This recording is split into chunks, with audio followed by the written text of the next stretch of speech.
Satu, penakut. Penakut? Aku takut ke WC sendiri langsung masuk neraka. Enggak ya. Aku takut nanti temanku ngomong apa, langsung dijebloskan dalam penjara. Ya enggak lah ya. Aku takut bangkrut, aku takut gak lulus ujian, langsung dibakar dengan api dan belerang. Bukan. Penakut di sini saya kasih penjelasannya. Anda bisa tulis ya. Kalau Anda tidak sempat nulis, nanti Anda bisa cepret di depan. Kalau Anda nanti bisa setel lagi YouTube-nya kayak gini-gini, perlu direnungkan lagi dan lagi, Anda bisa catat. Penakut adalah orang yang tidak mengakui Kristus karena takut dianiaya. Itu penakut. Orang yang tidak mengakui Kristus karena takut dianiaya. Takut dikucilkan, takut disalah mengerti. Aku gak mau baptis, kenapa? Loh, Tuhan suruh loh, Kristus suruh. Kalau bertobat ya dibaptis. Nunggu apa lagi?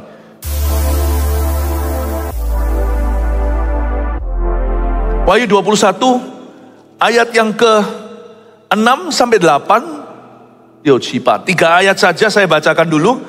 Firman-Nya lagi kepadaku, semuanya telah terjadi. Aku adalah Alfa dan Omega, yang awal dan yang akhir. Orang yang haus akan kuberi minum dengan cuma-cuma dari mata air kehidupan. Barang siapa menang, ia akan memperoleh semuanya ini, dan aku akan menjadi Allahnya, dan ia akan menjadi anakku. Tetapi orang-orang penakut, orang-orang yang tidak percaya, orang-orang keji, orang-orang pembunuh, orang-orang sundal, tukang-tukang sihir, penyembah-penyembah berhala, dan semua pendusta, mereka akan mendapat bagian mereka di dalam lautan yang menyala-nyala oleh api dan belerang. Inilah kematian yang kedua. Kita baca bersama-sama dengan tegas dan jelas ya. Semua buka mulut dan ucapkan firman. Iman timbul dari pendengaran, kadang-kadang dari lidah bibir sendiri. Kita baca ayat 6 sampai 8 bersama-sama dalam hitungan ketiga, 2, 3. Firman-Nya lagi kepadaku, semuanya telah terjadi. Aku adalah Alfa dan Omega, yang awal dan yang akhir. Orang yang haus akan kuberi minum dengan cuma-cuma dari mata air kehidupan. Barang siapa menang, ia akan memperoleh semuanya ini, dan aku akan menjadi Allahnya, dan ia akan menjadi anakku. Tetapi orang-orang penakut, orang-orang yang tidak percaya, orang-orang keji, orang-orang pembunuh, orang-orang sundal, tukang-tukang sihir, penyembah-penyembah berhala, dan semua pendusta, mereka akan mendapat bagian mereka di dalam lautan yang menyala-nyala oleh api dan belerang. Inilah kematian yang kedua. Thank you, suaranya tegas, kompak sekali. Kasih tepuk tangan untuk dirimu. Haleluya. Betapa indahnya firman Tuhan, sorga dibahas. By the way, kalau Anda pernah mengalami kehilangan, ditinggal mati oleh seseorang, mungkin Anda perlu dengar ibadah sebelum ini. Tadi saya jelaskan kemah pertemuan, bahwa jangan bicara sama arwah, dan jangan doakan orang yang sudah mati. Ketemunya di tengah dalam hadirat Allah. Saya kok rasa tergerak harus ngomong ini dulu. Barang siapa mati dalam Tuhan dan hidup dalam Tuhan, hapuskan kata mati dan hidup, persatuannya dalam Tuhan. Jangan komunikasi yang hidup dan mati. Tidak diperbolehkan bicara sama arwah, karena nanti yang bicara adalah setan dan roh jahat. Tuhanlah kemah pertemuan.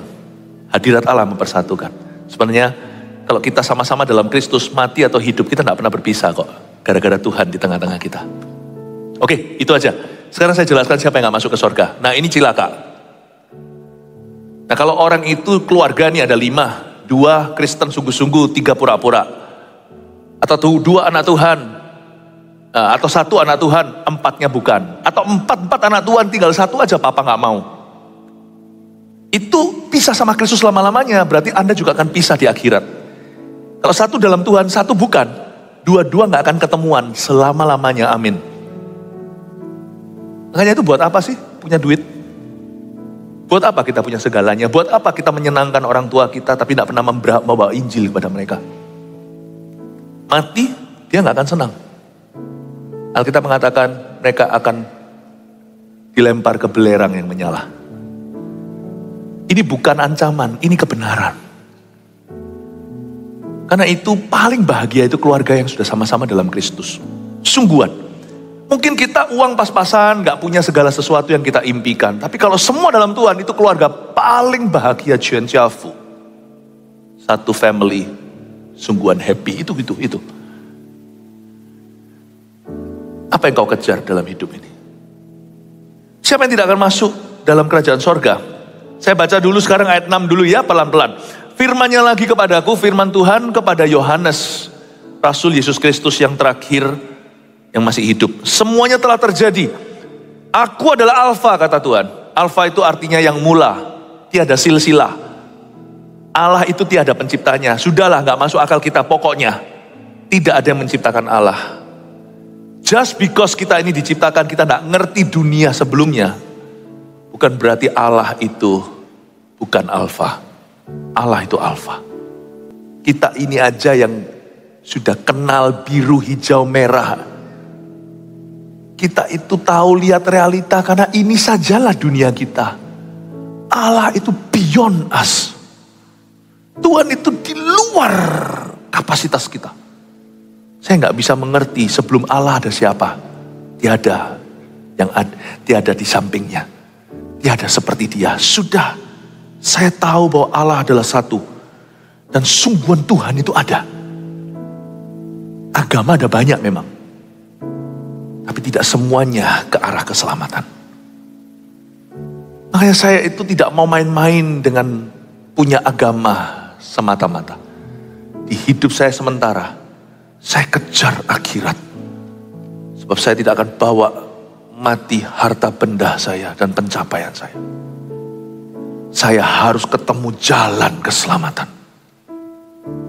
Kalau kita cari agama apa saja jadi. Kalau kita cari keselamatan gak bisa enggak akan kebentur Yesus. Trust me. Percayalah bahwa tidak ada jalan lain, akulah jalan kebenaran. Tidak ada seorang pun dapat datang kepada Bapa kecuali melalui aku, kata Tuhan Yesus. Firman-Nya lagi kepadaku, firman Alfa Omega, Dia berkata, aku adalah Alfa dan Omega, yang akhir maksudnya. Yang awal dan yang akhir. Lalu orang yang haus akan kuberi minum dengan cuma-cuma dari mata air kehidupan. Ini haus, bukan haus beneran orang haus minum air jasmani. Haus ini artinya orang yang sadar dia perlu Tuhan. Orang yang gak gitu baru boleh minum cuma-cuma. Anugerah itu mahal meskipun diberikan dengan cuma-cuma. Kita gak bisa beli anugerah. Syarat anugerah diberi adalah kalau orang itu rasa dia butuh. Makanya itu berbahagialah orang yang miskin di hadapan Allah. Orang itu akan cari Tuhan. Makanya orang kaya susah masuk kerajaan Allah. Bukan karena kekayaannya. Uang itu tidak jahat. Cinta akan uang akar segala kejahatan. Tapi orang yang merasa dirinya punya segala sesuatu, itu bahaya. Dia jadikan Tuhan a religion atau agama. Dan dia gak butuh Tuhan. Lebih susah dia masuk kerajaan sorga daripada unta masuk lubang jarum. Ini bukan berarti Tuhan anti sama orang berharta, bukan. Tapi harta itu bisa menipu. Celaka orang yang merasa dia gak butuh Tuhan. Tuhan yang butuh dia, pendeta yang butuh dia, gereja yang butuh dia. Bahaya bro, bahaya saudaraku. Orang yang kayak gitu gak bisa jadi Kristen sejati. Itu hanya menjadi Kristen KTP. Ini salah satu alasan mengapa orang begitu miskin anugerah meskipun kaya harta. Dia gak pernah mengalami karya Tuhan dalam hidupnya. Hati-hati. Syarat untuk diberi minum sama Roh Kudus adalah haus. Kita harus sadar. Alkitab penuh dengan cerita orang kaya masuk kerajaan sorga. Jangan lupa. Salah satu orang yang dari keluarga konglomerat. Namanya Yohanes Markus. Penulis seperempat kitab Injil, yaitu kitab Markus. Yohanes Markus kemenakan Barnabas. Itu pernah sekali meninggalkan Paulus karena cinta dunia. Mungkin dia punya panggilan tapi dia gak tega dengan estate atau empire business orang tua. Yohanes Markus ini dari keluarga berada. Barnabas itu orang kaya. Rasul yang pergi itu loh, dia taruh properti atau menaruh yang namanya rumah-rumah, tanah-tanah di kaki rasul-rasul dijual untuk penginjilan. Itu Barnabas, angkelnya itu. Kemarin waktu saya ke Israel baru menyadari ada satu tour guide saya yang lulusan Hebrew University. Ini orang ahli arkeologi, dia berkata, saya sama dia tektokan itu senang sekali karena tidak dari dasar. Pertanyaan saya spesifik dan dia terkejut kok saya bisa tanya begitu. Ya, karena saya bukan lagi belajar dari awal. Nah, salah satu hal yang bicarakan Yohanes Markus. Kemungkinan besar ya, Getsemani itu dulu dari itu punya Getsemani itu kan bukan tamannya, taman sosial. Itu taman pribadi, itu park, itu ada yang punya. Disneyland aja ada yang punya. Itu punya siapa? Pada waktu mereka semua kumpul, doakan Petrus supaya keluar penjara, itu kan di rumahnya. Yohanes Markus punya rumah, punya taman, punya ini. Di Yerusalem, Yesus pelayanan di Galilea. Koneksi Yesus di selatan Israel itu gak banyak. Yohanes Markus itu salah satu keluarga yang punya segalanya, kemungkinan besar bahkan restoran tempat Yesus makan itu yang menjadi tempat curahan Roh Kudus Pentakosta, tempat yang sama itu, loteng itu mungkin juga punyanya keluarga Yohanes Markus. Gak heran lah hari ini kalau kita lihat di Bethlehem di Israel, keluarga A itu punya ini, punya toko souvenir, punya hotel, punya apa, ini keluarga besar. Yohanes Markus itu keluarga kaya. Akhirnya dia berbalik lewat Petrus, dia dididik oleh Petrus setelah dia lari dari Paulus. Akhirnya sama Paulus kembali dipulihkan pelayanannya, dia menulis 1/4 Injil, luar biasa. Siapa bilang orang kaya susah masuk kerajaan sorga? Semua tergantung hati. Yohanes Markus menjadi seorang rasul, penulis Injil. Saya ngomong gini bukan memberitahu kepada Anda bahwa berharta itu salah. Saya ngomong gini untuk mengingatkan bahwa semua yang di dunia ini silau. Hati-hati, jangan membuatmu buta. Karena Anda harus ingat bahwa Anda akan mati. You will die. Ada orang tanya sama saya, Pastor Philip, you masih muda, kenapa mau lepaskan semuanya dari umur 18 tahun? Saya lepaskan mimpi saya. Saya jadi pendeta, jangan jadi pendeta kalau Tuhan tidak panggil. Susah tahu. Saya bilang, karena saya kejar harta di sorga. Sungguhan. Saya tidak kejar mimpi saya. Semua ditambahkan iya dalam hidup saya dipelihara. Dipelihara baik-baik oleh Tuhan. Tapi bukan ini yang saya cari, bukan ini yang saya kejar. Kalau Anda tidak dipanggil jadi pendeta, bekerja pun silakan. Ingatlah, statusmu cuma orang berdosa dan butuh Tuhan. Jangan lupa ketika harta bertambah, janganlah hatimu melekat padanya. Cari Tuhan. Cari dulu kerajaan Allah dan kebenarannya. Segalanya akan ditambahkan. Dan kalau segalanya bertambah, hartamu bertambah, janganlah hatimu melekat padanya. Orang yang haus akan kuberi minum dengan cuma-cuma dari mata air kehidupan. Mata air kehidupan tidak ada hubungannya dengan apa yang bisa kau beli dengan emas, perak, permata. Mata air kehidupan itu kepuasan batin yang datangnya dari Yesus Kristus saja. Orang yang haus akan kuberi minum dengan cuma-cuma. Makanya itu susah kan kalau kita itu injilin orang baik. Karena dia merasa dia akan masuk surga karena kebaikannya. Tapi lihat kalau ada orang yang memukul-mukul dadanya seperti pemungut cukai di bait Allah. Aku orang berdosa gampang diampuni kan. Daripada si Farisi yang berkata, aku puasa 2 kali memberi perpuluhanku. Aku tidak seperti orang itu, tuding lagi. Orang berdosa itu jijik aku. Mana yang pulang dibenarkan? Yang merasa berdosa. Kenapa kita nggak minum? Karena kita nggak haus. Nah gimana kita datang ke dokter meskipun Tuhan itu tabib mencari yang sakit, bukan cari orang benar, tapi cari orang berdosa. Kalau kita datang ke dokter tuh susah. Sakit apa? Nggak ada. Keluarnya mana? Nggak ada. Saya kalau jadi dokter digituin, saya tanya, yang suruh kamu kesini mama ya? Kalau dia nggak mau diobati, ya nggak bisa saya preskripsi, nggak bisa kasih dia. Saya nggak bisa administrasikan sebuah obat-obatan. Anda harus ngaku sakitnya di sini dok. Kenapa saya mual? Lalu diperiksa dulu. Kenapa saya fever? Coba diperiksa apakah ini DB, demam berdarah. Saya mau tahu dulu kenapa kok ini apakah ada infeksi dan sebagainya. Kalau Anda nggak ngaku ya nggak bisa. Orang haus saja yang bisa ditolong sama Tuhan. Orang haus. Bukan orang putus asa. Banyak orang itu jerit sama Tuhan kalau sudah desperado. Tapi berbahagialah orang yang haus, yang tahu diri di hadapan Kristus. Tuhan, aku ini resipien. Orang yang bisa, yang paham, tahu diri, tahu posisi. Tuhan adalah Tuhan, aku adalah aku. Tuhan adalah Tuhan, aku adalah hamba. Dia pemberi, aku penerima. Kita nggak akan sok-sokan. Kita akan merasa semua yang Tuhan berikan dalam hidup kita itu hanyalah sebuah kepercayaan. Yang seperti ini akan dapat tuntunan. Perhatikan, kita tidak boleh merasa sebagai orang berdosa kalau kita sudah diampuni. Tapi jangan sampai kita itu lupa kulitnya. Kita jangan sampai sebagai kacang yang lupa kulitnya. Meskipun kita tidak boleh lagi merasa tertuduh oleh dosa, jangan lupa kulitmu. Kita itu selamanya orang yang butuh. Butuh pada Kristus, kita orang haus. Orang yang haus yang akan kuberi minum dengan cuma-cuma. Cuma-cuma. Makanya itu orang gak bisa masuk kerajaan sorga kecuali dia menjadi anak kecil lagi. Bahasa Inggrisnya menjadi childlike, bukan childish. Childish itu lihat anak umur seorang pria umur 30 masih ngambekan, itu childish. Seorang Pria umur 45 tetapi gak mau kerja, mintanya selalu dimengerti, mintanya selalu papa mama bantu. Itu childish. Childlike itu lain. Dilukai, ya sudah gak apa-apa. Datang ke gereja, belajar Tuhan mau ngomong apa. Bukan mengkritisi seolah-olah tahu segala sesuatu. Meskipun kita tetap harus secara kritis memikirkan segala sesuatu. Ya kan? Orang ngomong apa segalanya nggak apa-apa lah, udah mungkin orangnya nggak sengaja. Itu childlike, polos hatinya by choice. Orang nggak bisa masuk kerajaan sorga kalau hatinya nggak haus. Makanya menginjilin orang baik kan lebih susah dari menginjilin orang jahat. Orang haus, makanya itu Tuhan mau selamatkan nggak bisa, mau obati nggak mau. Bapak ibu saudara, ingatlah selama kita masih akan mati, di atas sana ada Tuhan dan langit. Ingatlah bahwa kita harus senantiasa haus pada Kristus. Amin Bapak Ibu Saudara. Katakan kanan kirinya, ayo kita haus pada Kristus. Alright. Ayat yang ke-7, nanti saya akan jelaskan orang-orang yang gak masuk kerajaan sorga. Barang siapa menang, ia akan memperoleh semuanya ini. Dan aku akan menjadi Allahnya dan ia akan menjadi anakku. Ini bagus sekali.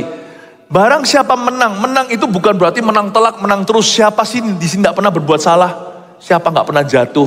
Saya gak akan berani angkat tangan. Gak ada orang itu skornya 100 kali perang, 100 kali menang. Rasul pun gak punya skor sempurna. Petrus pun Anda baca di Galatia, dia sempat sekali-kali munafik lagi ditegur di depan umum oleh Paulus. Gak ada orang itu yang sempurna. Barang siapa menang, ini bahasa Yunaninya sebenarnya artinya semacam ini. Barang siapa setia sampai mati. Ikut Tuhan itu harus hati-hati setiap langkah. Tiap langkahku diatur oleh Tuhan. Jalan serta Yesus, jalan sertanya setiap hari. Jalan sama Tuhan itu jangan setiap bulan. Bahkan jangan setiap minggu hanya datang ke gereja. Setiap hari saudaraku, jalan dengan Kristus. Tapi visi kita harus jarak panjang. Saya nggak mau ikut Kristus hanya sementara. Wait and see sampai nanti saya jadi selebriti. Berapa banyak selebriti setelah jadi, setelah terkenal, mengubah imannya. Ikut Tuhan itu nggak boleh aji mumpung. Naik saya tanjak, turun gua tempuh. Sama Tuhan itu nggak kenal lembah, nggak kenal bukit. Biarpun bukit bergoyang, langit bergoncang, namun kasih setiamu tetap padaku. Ikut Tuhan tuh gak boleh gini, nanti kalau aku sengsara, aku tinggalkan dia. Nanti kalau aku sukses, aku punya pilihan. Tuhan jangan dimadu. Ikut Yesus itu harus setia sampai mati. Itu baru namanya barang siapa menang. Amin. Saya sekarang ya begini. Kalau saya jatuh miskin, jangan tinggalkan Kristus. Jangan mencuri. Kalau saya nanti jadi kaya, jangan tinggalkan Tuhan. Ketika Anda jadi konglomerat. Jadi orang itu jangan berubah. Sungguhan yang boleh berubah itu situasi, kondisi, sikonnya. Sistem boleh berubah. Kenapa? Kan harus menyesuaikan dengan tugas-tugas. Saya jadi orang belajar gak berubah. Sungguhan. Jadi orang gak berubah. Mau nanti Tuhan mau pakai gimana? Dari sejak 30 tahun lalu Tuhan panggil saya. Saya udah tahu kok. Sampai kapanpun ujung hidupku, aku harus menang. Aku harus setia sampai mati, tidak berubah warna. Kalau aku dipakai di depan satu orang, dulu saya ingat kok, doa makan aja nggak dikasih ke saya sama teman-teman saya, karena mereka tahu masa laluku. Doa makan nggak dikasih saya itu nginden antri doa makan itu setahun nggak pernah jatuh ke mejaku. Pemimpin rohaniku nggak pernah kasih ke aku, nggak pernah kasih saya. Atau mungkin saya hari ini dipakai, lalu harus saya bisa dipakai Tuhan di hadapan 10 orang, atau 10.000, atau bahkan 1 juta. Tak akan mengubah, my commitment is always to one. Komitmen saya selalu pada satu itu. Lihat kalau saya layani orang 1 orang, saya akan layani sungguh-sungguh seperti saya layani 1 juta. Mau saya khotbah kayak gini, kalau Anda kira saya khotbah begini itu karena orangnya banyak, maka saya sungguh-sungguh. Pernahkah Anda melihat kalau saya khotbah di depan 20 orang? Saya sungguh-sungguh. Nggak boleh berubah, sikonnya berubah-ubah. Komitmenmu harus tetap. Ikut Yesus, iman itu harus teguh sampai mati. Barang siapa menang itu, sekali-kali kita bisa kalah. Namanya orang ya kan. Kita berusaha anak muda jaga kekudusan, jatuh lagi. Jangan jauh-jauh. Anak rohani kita, anak kandung kita, kalau mau ngaku aja pasti sekali-kali jatuh. Saya akan tepuk-tepuk pundaknya anak rohani maupun anak kandung. Gak apa-apa, bangkit lagi. Saya tidak akan aminkan kesalahannya, saya akan tegur. Tapi saya juga tidak akan hukum dia selama-lamanya. Saya akan berkata, bangkit yang perlu. Yang penting sekarang gimana kamu bangkit. Alkitab mengatakan orang benar itu 7 kali jatuh, 7 kali dia bangkit. Bangkit lagi. Karena kenapa? You may lose some battle, but you will have to win the war. Perang namanya Amerika Afghanistan. Dor. Kadang-kadang orang tentara Amerika yang mati. Kadang-kadang Al-Qaeda yang kena. Tapi penentunya itu siapa yang menang warnya. Kadang kelihatan battle-nya. Perjuangannya sekali-kali ini menang, sekali-kali dia kalah, ya kan? Tapi peperangan jangka panjangnya, ujungnya siapa menang? Kalau menurut saya Amerika dan Vietnam, dulu perang Vietnam itu Vietnam yang menang. Meskipun banyak sekali orang-orang Vietnam yang mati. Yang penting itu kita menang. Janganlah perhitungkan jatuhmu, hitung bangkitmu. Keselamatan itu diberikan di depan, cuma-cuma seperti mata air kehidupan, ayat sebelumnya. But your battle is ugly. Your battles are ugly. Lebih tepatnya bahasa Inggrisnya. Karena majemuk bukan sekali. Peperanganmu, gelutmu itu yang buruk rupa. Tahukah perjuangan iman kita itu berlumuran. Berlumuran keringat, berlumuran lumpur. Yang namanya iman yang aktif itu belepotan. Kalau sampai imanmu terlalu rapi, kelihatan bukan Kristen yang hidup. Sebab Kristen yang sungguh-sungguh itu belepotan imannya. Karena kita mencoba lagi, bangkit lagi, berusaha, gagal. Melayani, gesekan, disalah mengerti, tidak quit, tidak pindah gereja. Aku tetap teguh. Haleluya. Tetap. Oh, saya dibentuk. Saya sendiri seumur hidup saya cuma punya 2 gereja. Gereja saya dulu di Kanada waktu saya diselamatkan Tuhan. Lalu gereja Mawar Sharon. 30 tahun saya ikut Tuhan. Cuma 2 gereja. Saya nggak mungkin ke gereja di Kanada lagi. Masa setiap weekend saya ke situ? Repot jet lagnya. Sekarang ini saya masih jet lag. Baru dari Amerika. Nah kalau setiap minggu ya bisa pendek umurku. Jadi saya di Indonesia, gereja di sini. Apakah semua mulus? Belepotan. Gores-goresnya banyak, lukanya banyak. Oh, belajar lagi. Itu iman. Barang siapa menang itu bukan berarti tanpa melalui sebuah proses. Mulus selalu ikut Yesus. No, saudaraku. Pembentukan demi pembentukan, ya ampun. Tapi visinya jauh. Aku pasti menang. I'm in this for good. Saya di dalam iman ini untuk seterusnya. Aku masuk ke dalam panggilan ini. Panggilan Tuhan atas hidupku adalah untuk setia sampai mati. Jangan ikut Yesus untuk sementara. Jangan ikut Yesus untuk 2 episode. Jangan ikut Yesus untuk 2 season. Ikut Yesus itu sampai mati. Kalau Anda suatu hari dipanggil Tuhan di tahun ini, tahun politik, tahun depan pemilihan. Kalau Anda memang dibawa Tuhan ke gelanggang arena politik, jangan berubah ya. Tetap pegang iman Kristianimu. Tetap pegang pengakuan rasulimu. Dan nuranimu harus bersih. Meskipun kau harus cerdik seperti ular. Jangan tiba-tiba di atas sana kau mengubah semua yang Tuhan ajarkan dalam kehidupanmu. Jangan aji mumpung ikut Tuhan. Waktu Anda berada di bawah sana di level hansip. Atau ketika Anda sudah jadi jenderal di atas sana bintang berapa. Jangan berubah. Karena Tuhan berkata barang siapa menang. Kalau Anda mulai berusaha sekarang baru lulus. Anak baru gede. Sekarang Anda memulai sesuatu yang dalam bisnis yang berbeda zaman ini. AI, Artificial Intelligence. Tiba-tiba Anda menjadi Steve Jobs berikutnya. Jangan berubah ya ketika Anda di level itu. Saya 30 tahun lalu dan saya sekarang tidak berubah. Semoga paling tidak Yang saya rasakan, orang-orang sekeliling saya bisa merasakannya. Jangan mengubah warnamu. Amin Bapak Ibu. Barang siapa menang, kita harus menang atas diri kita sendiri. Amin Bapak Ibu Saudara. Langsung kita sekarang masuk ke orang-orang yang tidak masuk dalam kerajaan surga. Wah, haleluya. Tetapi orang-orang penakut, nomor satu penakut. Orang-orang yang tidak percaya, garis bawahnya tidak percaya. Orang-orang keji, garis bawahnya keji. Orang-orang pembunuh, garis bawahnya pembunuh. Orang-orang sundal, garis bawahnya sundal. Tukang-tukang sihir, garis bawahnya itu penyembah-penyembah berhala.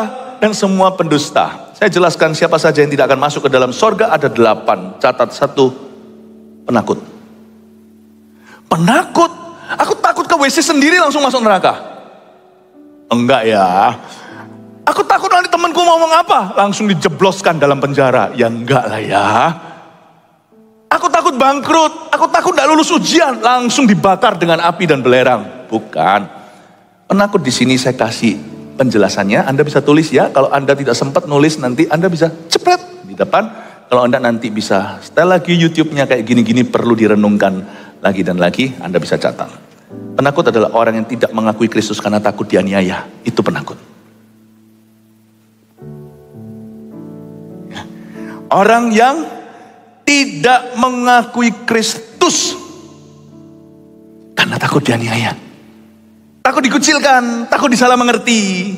Aku gak mau baptis. Loh, Tuhan suruh loh, Kristus suruh. Kalau bertobat ya dibaptis. Nunggu apa lagi? Sama Kristus itu jangan pacaran.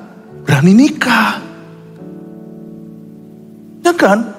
Penakut ini bukan orang takut, siapa sih gak takut, gak percaya. Coba pergi tuh. Saya kalau pergi ke, apa itu dulu?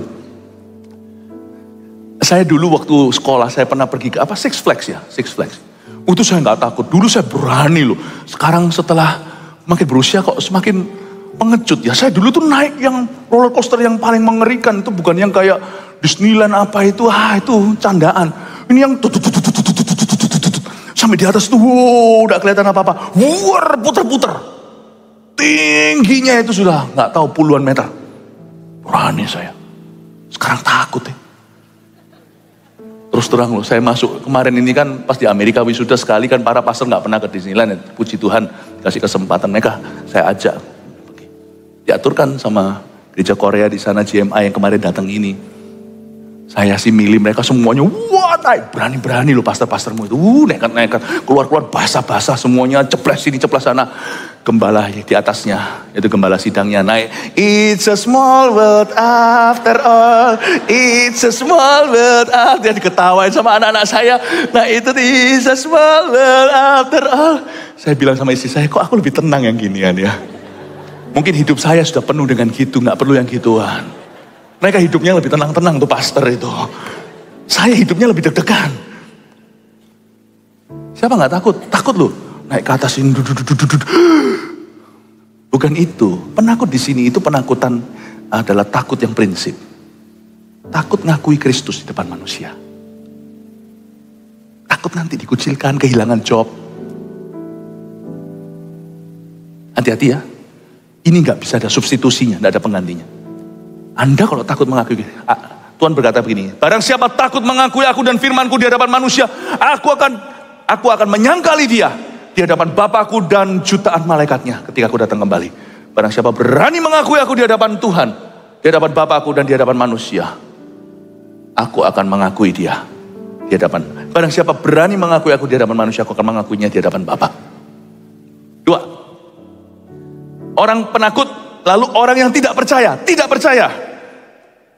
Yang kedua tidak percaya. Tuliskan penjelasan definisinya. Orang tidak percaya di sini adalah orang yang secara sengaja menolak untuk percaya Injil. Jadi orang yang sengaja nolak untuk percaya Injil. Ada loh. Suatu hari di Festival Kuasa Allah, waktu itu di antara mission trip ada satu orang yang belum percaya Tuhan, bukan orang Kristen. Di dalam FKA, kebaktian kesembuhan dan mujizat yang terjadi itu ada seorang memegang pundaknya. Orang ini ngalami Tuhan. Yang lainnya yang Kristen tak ngalami gimana, dia ngalami dan dia sampai bergetar semuanya. Tapi dia tetap mengeraskan hati, tidak mau menerima Injil yang diberitakan. Dia ngalami Tuhan, tapi tidak mau menerima Injil itu. Tidak ada ayat yang berkata mengalami Tuhan diselamatkan, tapi menerima Injilnya. Orang yang sengaja menolak Injil. Tapi Pastor Philip gak fair. Nah, masa orang baik masuk neraka kalau gitu? Gini ya, saya tanya ya. Misalkan kalau Anda kena demam berdarah, Anda orang baik. Seumur hidup berbuat amal sosial. Seluruh kampung cinta Anda. Ini orang yang murah hati dan dermawan. Anda itu disayang semuanya. Ini orang gak ada cacat celah. Jujur, uang orang gak pernah dia apa-apain. Istri orang lain juga tidak pernah dia ganggu. Anda orang yang paling baik, terkenal baik. Kena DB, demam berdarah. Tetapi Anda menolak untuk menerima infus trombosit. Mati enggak? Mati. Anda orang baik. Anda menolak pengorbanan Yesus untuk orang berdosa. You orang baik, tapi orang berdosa. Tapi orang berdosa. Siapa berani klaim dia nggak pernah memecah telurkan 10 perintah Allah salah satu pun? Pernahkah Anda mengingini istri sesamamu, suami sesamamu? Bahkan dalam bentuk pencobaan aja, atau menginginkan sukses orang lain atau harta benda mereka? Pernahkah Anda berbohong? Barang siapa berdusta? Pernah mencuri nggak? Nggak pernah mencuri. Pernah download lagu nggak? Nggak bayar royalti. Nggak mencuri dari sisi Anda, wah gitu aja loh. Selalu yang mencuri berkata gitu aja, yang dicuri itu loh yang merasa ini mata pencaharian saya. Tolaklah darah Yesus. Orang baik pun cemplung ke belerang. Karena tidak ada orang baik masuk surga, tapi orang yang diampuni salahnya. Lalu habis itu orang keji, yang ketiga keji. Keji ini siapa? Definisinya begini, tulis. Orang yang kejam terus dan semena-mena terhadap sesamanya. Kata kejam terus ya, kalau sekali-kali orang emosi, turun berantem sama tukang parkir, lalu menyesal, datang ke rumah pendeta, minta didoakan. Nah, lain cerita. Itu tidak dibenarkan. Dia emosian, berarti dia harus mengalami anger management. Dia harus dikonselingi. Kenapa? Di mana akarnya? Tahu nggak orang di jalanan itu sering sumpah serapah, mau tahu kenapa? Nggak usahlah balas lah kalau kita dari keluarga bahagia, apalagi kita dari gereja. Kita itu bagian dari gereja yang betul-betul penuh Roh Kudus. Jangan dianggap orang marah-marah di luar. Karena mereka itu kan perlu pelampiasan. Kan kita punya konselor, kita punya pemimpin rohani, kita punya keluarga yang tidak sempurna, tetapi happy, yang punya Kristus di tengahnya. Mereka punya siapa? Sumpek-sumpek ditelan sendiri, alkohol tidak bisa menyelesaikan. Besok setelah hangover, dia sadar bahwa masalahnya masih tetap. Dia keluar, ya butuh Anda lah untuk lampiaskan. Anda senggol dikit, naik mobil serempet dikit, marah-marah. Saya pernah itu yang lalu, namanya orang masih jet lag gimana, biasanya saya nyetir selalu nggak bingung ke kiri kanan. Tapi kalau di sini kan beda negara, kanan kiri. Saya masuk lewat sesuatu di luar sana, langsung hadap-hadapan. Perempuan lagi di situ. Itu orang barat. Marah kelihatan. Saya kelihatan lah, saya nggak perlu seorang ahli teologi tahu apa artinya jari tengah. Dua lagi dimuncul. Dia keluar jari, saya nggak mau kalah. Tampar pipi kanan, kasih pipi kiri. Saya kasih 2 tangan, dia kasih 2 jari. Saya begini.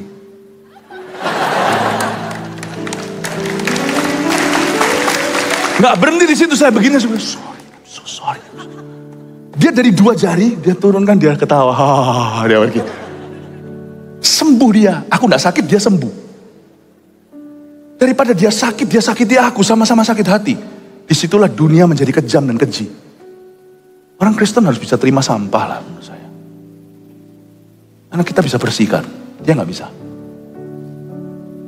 Udahlah, orang keji itu adalah orang yang bukan sekali-kali emosi, tapi orang yang kejam terus. Orang yang menyebut dirinya atau disebut sebagai mafia, hati-hati. Di surga tidak ada itu. Ketemu Tuhan, that's it. That's the end of you. Satu yang tidak bisa ditekuk sama mafia, Yesus Kristus yang telah bangkit dan naik ke surga. Orang-orang keji adalah orang-orang seperti koruptor, mafia, orang-orang yang sungguh-sungguh memeras orang lain. Orang-orang yang sungguh-sungguh menghancurkan hidup orang lain dengan sengaja, by default, by design, yang kejam terus dan semena-mena. Itu nanti yang ditekukkan lututnya sama Tuhan. Tidak di hidup ini, untung-untung kalau di hidup ini. Puji Tuhan kalau orang seperti itu kena sakit yang matikan lalu dia tobat-tobat, itu masih untung. Kalau dia baik-baik mati, melek ketemu Tuhan. Good luck my friend, good luck. Aku pun tidak akan berani menolongmu. Kalau Tuhan sudah keluar nafasnya di sini. Wahyu dikatakan, malaikat setengah jam berhenti ketika bait Allah di sorga kemah itu penuh asap. When God is angry, good luck.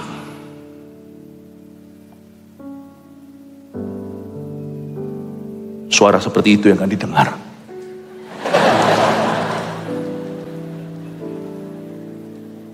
Empat, pembunuh. Ini termasuk ya, ini masih nyerempet dengan keji tadi. Pembunuh adalah orang yang aktif membenci sesamanya. Aktif ya, bukan cuma benci di hati. Benci aku, bukan gitu ya. Ada orang yang benci tapi dia lawan, itu lain cerita. Orang yang benci secara aktif ini termasuk hater di dalamnya. Lebih baik ada apa-apa itu sampaikan gentleman. Jangan pakai cara yang sama seperti dunia. Zaman netizen ini ngeri. Opini publik menjadi kebenaran. Kalau gitu kan Yesus dulu salah. Salibkan dia, salibkan dia. Kemarin Hosana, lalu salibkan dia. Hati-hati jangan ikut-ikutan kalau ada rakyat huru-hara. Orang Kristen harus bangsawan. Kita harus punya prinsip. Di sini pembunuh adalah orang yang aktif membenci, itu berarti unforgiveness, dosa unforgiving, dosa tidak mau mengampuni, termasuk dalamnya roh kepahitan. Jangan izinkan, lebih baik Anda mengalami kelepasan daripada Anda tidak lepas-lepas lama-lamanya. 5. Sundal. Kata orang sundal di sini, sundal. Apa itu sundal? Sundal adalah orang yang aktif hidup dalam dosa seks dan penyimpangan seks. Ini bukan orang yang punya kecenderungan lesbian. Kalau kecenderungan, adalah kita semua kecenderungan. Misalnya kita jalan, kita ini lagi kantong tipis nih. Kita lagi dikejar-kejar hutang, kita harus bayar tagihan. Lalu kita lihat orang, kok enak ya? Punya mobil bagus, rumah bagus. Hati-hati dengan iri. Tapi bisalah yang namanya kecenderungan itu ada. Rasanya apalagi lihat orang di ATM ya kan, buka dompetnya nggak sengaja miring, kelihatan tebal gitu. Rasanya itu kepingin ambil, itu kecenderungan. Tapi selama Anda tidak ambil, itu bukan kriminalitas. Orang lapar. Ya, saya pernah loh, waktu dulu sekali saya di Hong Kong, waktu zaman saya masih kerja. Lalu habis itu makan gitu tuh, ada pemulung di luar sana di depan kaca, liatin. Kasihan dia. Langsung tidak nafsu makan, kita kumpulkan makanan itu, kita kasih ke dia. Tapi saya bayangkan kalau ada kaca di antara kami itu, tangan sudah pasti datang. Tapi selama dia cuma lihat, dia nggak salah. Paham maksud saya? Anda punya kecenderungan, jangankan yang homoseksual, heteroseksual aja kelihatan istri orang kepingin kok. Kelihatan suami orang kepingin. Itu bukan dosa istimewa, homo itu. Dosa adalah dosa, homo atau hetero. Tapi kalau Anda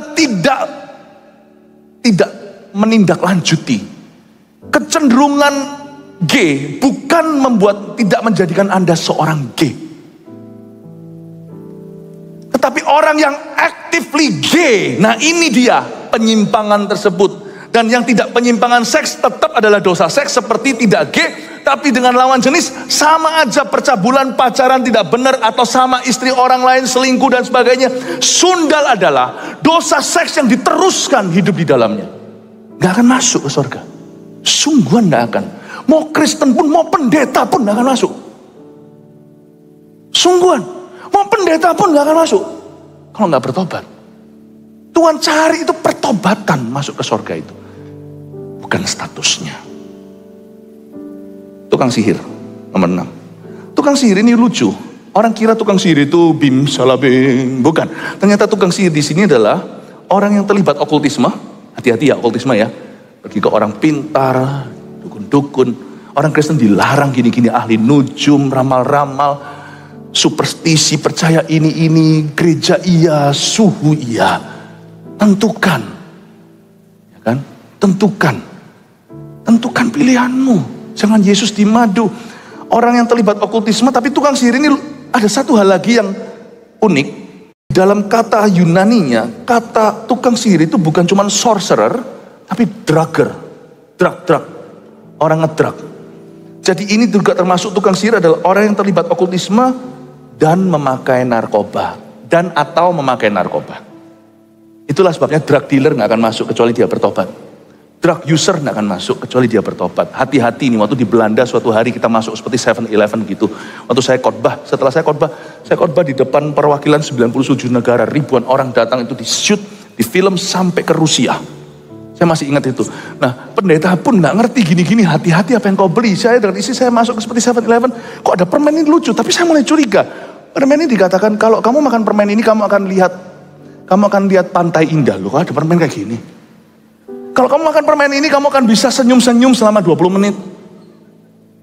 Ini bukan permen ini kayak lollipop gitu. Ini marijuana ini drug ini. Begitu gampang dapat semuanya itu. Tukang sihir ternyata bukan cuma okultisme, itu juga hati-hati. Horoskop hati-hati, tetapi juga drugger. Jangan masuk ke area ini. Mau Kristen pun, mau pendeta pun, mau siapapun juga masuk ke neraka. Ayat yang nomor 7, penyembah berhala. Orang yang menyembah apa yang salah, itu definisinya. Dari sini kita tahu bahwa not all religions lead to salvation. Dari satu kalimat ini saja, penyembah berhala langsung saya tahu bahwa tidak semua agama menuntun pada keselamatan. Karena kita menyembah apa yang salah, apa yang bukan Tuhan, apa yang bukan kebenaran, itu menjadikan kita penyembah yang salah.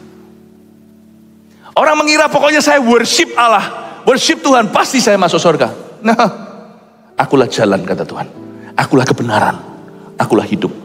Tidak ada seorang pun dapat datang kepada Bapa kecuali melalui aku. Dan pada siapa menyembah aku, dia harus menyembah aku di dalam roh, lahir baru oleh Roh Kudus, dan kebenaran.